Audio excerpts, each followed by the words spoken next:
जो भाषा की कोई सरकारी मान्यता नहीं है बिहार में, जो भोजपुरी, अंगिका, मगही, उसको बोलता है कि झारखंड में लागू करो। तो यहाँ तो ऐसा होगा तो झारखंड के भाषाओं के साथ ये तो बलात्कार है।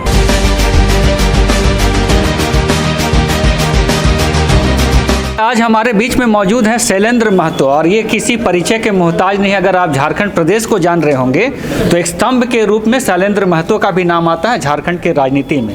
ये जेएमएम में रहे, आरसू में रहे, और हाल फिलहाल में इन्होंने जो बीजेपी से त्याग पत्र देने का काम किया है, इनसे हम जानना चाहेंगे। आज आपको सबसे पहले स्वागत करते हुए आप ये बताइए कि आप बीजेपी से त्याग पत्र दे दिए, आप किन मुद्दों को लेकर आपको लगा कि भाजपा में जो है आपके जो आइडियोलॉजी है वो मैच नहीं कर रहे हैं और आपने त्याग पत्र देने का काम किया, क्या लगता है? देखिए, त्याग पत्र देने में थोड़ा लेट हो गया, और बीजेपी से सैद्धांतिक लड़ाई मेरा 2000 से ही हुआ, वनांचल और झारखंड के मुद्दे पर। इन लोग वनांचल बनाना चाहता था, लेकिन मैं तर्क और ऐतिहासिक तथ्यों के द्वारा इस प्रदेश को वनांचल नहीं होने दिया और इसको झारखंड बनवाया। और उसमें मैंने तर्क दिया था, अयस्क पात्रे पयोपानम सालपत्रे भोजनम खजुरी पत्रे शयनम झारखंडे विधीयते।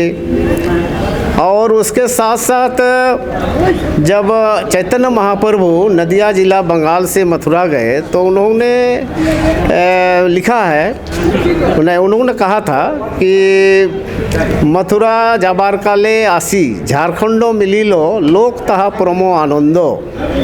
उसके बाद कबीरदास के भी शब्दों में, कब से छोड़ा मथुरा नगरी, कब से छोड़ा काशी, झारखंड में आओ बिराजो वृंदावन के वासी। तो इन ऐतिहासिक तथ्यों के साथ जब मैं बीजेपी को बताया कि भाई ये झारखंड होना चाहिए, ये वनांचल शब्द नहीं होगा, तभी से मेरे साथ इन लोग का एक मतांतर चले आया।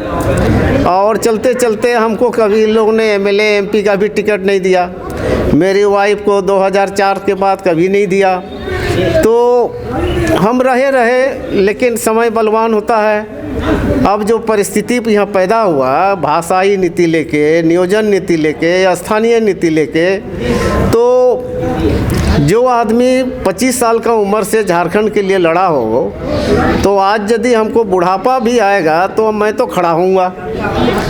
खून हमारा पानी नहीं हुआ, वही खून आज भी है, वही जज्बा है। और मैंने झारखंड का इतिहास लिखा, और इसीलिए मैंने भाजपा को छोड़ दिया कि तुम झारखंडी लोगों के आस्था हो चाहे अस्मिता हो, उसका भाषाई संस्कृति के साथ तुम नहीं हो, बाहर का चीज़ को तुम यहाँ पर लादना चाहते हो, यही मूल बात है। अच्छा, एक चीज़ है कि झारखंड में जो राजनीतिक हालात है अभी के समय में, युवा सड़कों पर निकल रहे हैं, जिस तरीके से धनबाद, बोकारो और कई जिलों में आक्रोश दिख रहा है मुख्यमंत्री के खिलाफ, वर्तमान की सरकार के खिलाफ, लेकिन सरकार में जो है उनकी आवाज़ तक नहीं जा रही है। उनकी जो है जरा सा भी उनको लगता है कि ये सारे जो मामले हैं वो पटल पे नहीं आ पा रहा है, कैबिनेट में नहीं आ पा रहा, उसकी चर्चा नहीं हो पा रही है, और तमाम राजनीतिक दल के लोग पब्लिक डोमेन में इसकी चर्चा नहीं कर रहे हैं। क्या मानेंगे? झारखंड मुक्ति मोर्चा मनुवादी हो गया है। भाजपा मनुवादी तो है,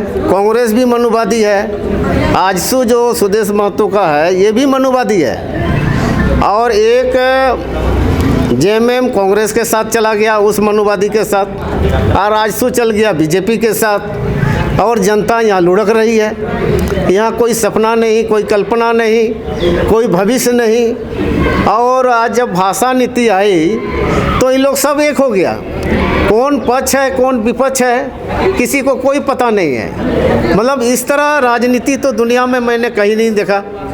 कम से कम बीजेपी का कुछ होता है केंद्र में तो राहुल गांधी चिल्लाता है ना, बोलता है ना, दूसरे प्रदेश में भी बोलता है। हम यहाँ देखते हैं कम से कम अखिलेश यादव यूपी में चिल्लाता है, बिहार में कम से कम लालू का बेटा चिल्लाता है।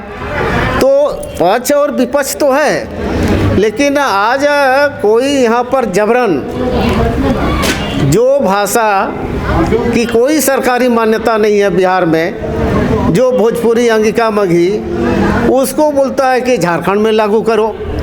तो यहाँ तो ऐसा होगा तो झारखंड के भाषाओं के साथ ये तो बलात्कार है।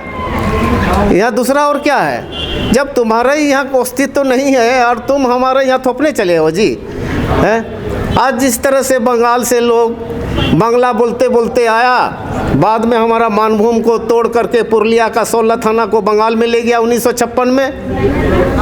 1 जनवरी 1948 में खरसवां में जो गोलीकांड हुआ, ये तमाम चीज़ें तो यह हम लोग भुक्तभोगी हैं। झारखंड के लोग हमारा क्षेत्र को छोटा कर दिया ये लोग। आज मानभूम कहाँ, जमशेदपुर से शुरू होता था धनबाद तक लास्ट, ये मानभूम था। लेकिन आज हम लोग पुरुलिया होकर के जाते हैं धनबाद तो बंगाल घुस के जाना पड़ता है। हमारे लोगों को बंगला सिखाया गया, हमारे लोगों को उड़िया सिखाया गया राजाओं के राज में। तो इस तरह से भाषा का अतिक्रमण होने से आदमी अपना अस्तित्व को खो जाता है। अब क्या जवाब दीजिएगा? हर ये देश विविधता का देश है, सबकी अपनी अपनी भाषा है, सबकी अपनी अपनी संस्कृति है। तो उस तरह से ये चलता है ना। अब चेन्नई में पहले तमिलनाडु था, मद्रास प्रोविंस, वहाँ से चेन्नई अलग हुआ, चेन्नई से आंध्रा अलग हुआ, सिर्फ भाषा के नाम पर हुआ। तो उसी तरह मलयालम है वहाँ केरला में, कन्नड़ है कर्नाटक में, तेलुगु है आ गया आपका इधर अभी नया राज्य तेलंगाना में भी। तो पहले आंध्र प्रदेश का ही हिस्सा था। अब पंजाब से हरियाणा अलग हो गया, महाराष्ट्र से गुजरात अलग हो गया। तो ये क्या भाषा के ही नाम पर हुआ है ना। तो आज लोग बोलता है ना कि यहाँ पर बहुत से बिहार के लोग रहते हैं तो भाषा भी लेके आएंगे क्या? तुम नौकरी चाकरी करने हो करो, हैं, कोई धंधा पानी कर रहे हो करो। हम लोग तो रोका नहीं है किसी को, ना कोई किसी को भगा रहा है। लेकिन तुम यदि जबरन थोपोगे यहाँ तो अशांति पैदा होगा। खुद तुम अशांति पैदा कर रहे हो। झारखंड के लोग कोई अशांति पैदा नहीं कर रहा। हमारा 9 भाषा है, 9 भाषा को इज्जत के साथ यहाँ लोग तुम अपनाओ ना भाई।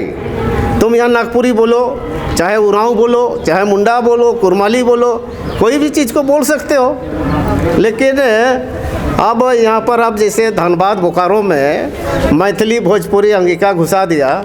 अब एक भी रेवेन्यू विलेज है क्या उस भाषा का? कोई विलेज नहीं है। अब कल नौकरी करने आया, 2 साल रहा, बोलेगा अरे मेरा भाषा लागू कर दो। ये जितने लोग भी आए हैं, बोकारो कब बना है? 1970 के दशक में। HEC कब बना है? 1970 के दशक में। तो उसी समय ये सारे लोग आए हैं। तो यहाँ के स्थानीय हो गए जी। यार 2030 साल में तुम स्थानीय हो गया, कहाँ से स्थानीय हो गया? अच्छा, झारखंड में आप लोग 2-3 जो अच्छे कद के नेता हैं राजनीतिक में जिनका अच्छा पकड़ था, जैसे पूर्व शिक्षा मंत्री गीताश्री उरांव का बात करें, आपकी बात करें, या फिर देव कुमार धान की बात करें, या फिर अभी हम सुन रहे हैं, हाँ, बेसराज जी की बात करें जो पूर्व में विधायक रहे, झारखंड आंदोलनकारी भी रहे। सारे लोग एक प्लेटफॉर्म में आकर आज राजधानी में आप बैठकें कर रहे हैं। तो किस तरीके से आने वाले समय में आप देख रहे हैं कि इसको लेकर एक लड़ाई जो है चरणबद्ध तरीके से निर्णायक जो है लड़ाई लड़ेंगे और उसको एक परिणाम तक पहुंचाएंगे? देखिए, हम इस पर कोई भविष्यवाणी नहीं करेंगे। जैसा जैसा लड़ाई बढ़ेगा, परिस्थिति भी चेंज होगा, लोग आएंगे, जुड़ेंगे, पुलिस का एट्रोसिटी होगा तो कुछ लोग भागेंगे भी।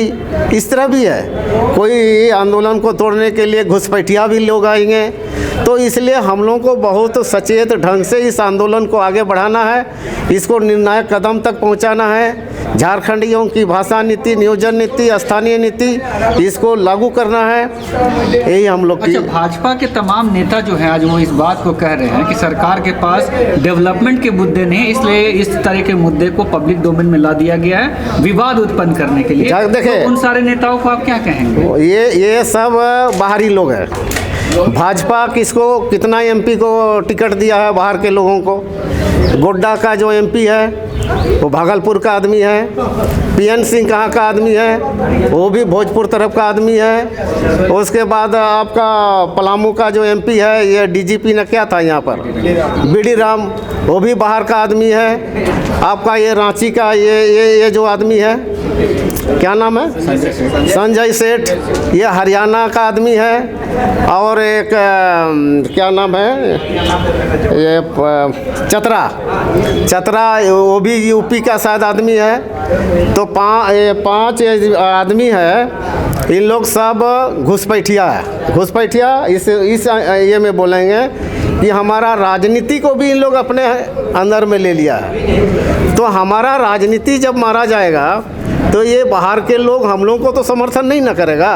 वो तो बाघ बकरी जब होता है ना, बोलता है ना, जब बाढ़ आता है तो सांप बिच्छू सब एक जगह हो जाते हैं। मैं तो यहाँ तक इतना भी देखा हूँ कि यहाँ जो आके ये जो पिछड़ा वर्ग के लोग हैं, बिहार के, यूपी के, यहाँ ये लोग बीजेपी के साथ हो जाता है।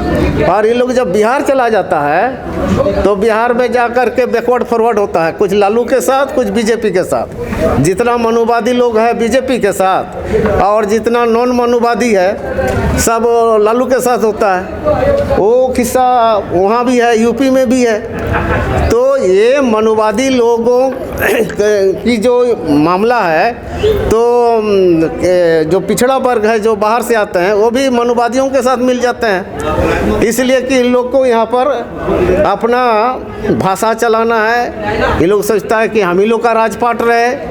तो ये आज का पीढ़ी अभी जाग चुका है और उस आंदोलन के साथ सबको शरीक होना पड़ेगा। तो इन लोग तो कहेंगे ही, भाजपा के लोग देखिए जितना एमएलए लोग भी वही है, मैक्सिमम एमएलए जो रिजर्व सीट है, तो इसलिए वो बाध्यता है कि उसको टिकट दे देता है लोग। नहीं तो यदि रिजर्व सीट नहीं होता ना, एक भी ट्राइबल को इन लोग टिकट देता, किसी को टिकट नहीं देता। और हम तो कहेंगे कि मनोवादी पार्टी छोड़ो और झारखंडियों को झारखंडियों से जोड़ो, यही तो हिसाब किताब करना है। चलिए, बहुत बहुत धन्यवाद, है ना। हाँ, तो ये देखा कि झारखंड की राजनीतिक में स्तंभ के रूप में स्थापित शैलेंद्र महतो, जिन्होंने 25 साल की आयु से ही झारखंड आंदोलन में अपना अहम भूमिका निभाया और राजनीति को भी अच्छे तरीके से उन्होंने समझा है झारखंड के। इनका कहना है कि आज माटी की बात करने की ज़रूरत है और झारखंड अस्मिता के सवाल पर लड़ाई लड़ने की ज़रूरत है, अपने अधिकार को लेने की ज़रूरत है। और इसी को लेकर रांची में भी तमाम सामाजिक संगठनों के साथ कद्दावर पूर्व के नेता जो रहे, राजनीतिक दलों के सभी लोग एकजुट हो रहे हैं। आने वाले वक्त में देखना है कि ये जो संगठन बन रहे हैं क्या बदलाव झारखंड की राजनीति में लाता है, क्या भाषाई हक और अधिकार की जो बातें हो रही है वो उनको मिलती है या नहीं मिलती है, ये तो आने वाला वक्त ही बताएगा। फिलहाल के लिए सहयोगी विकास मिंज के साथ अबुआ बिहान के लिए अजय टुप्पो का धन्यवाद। जोहार।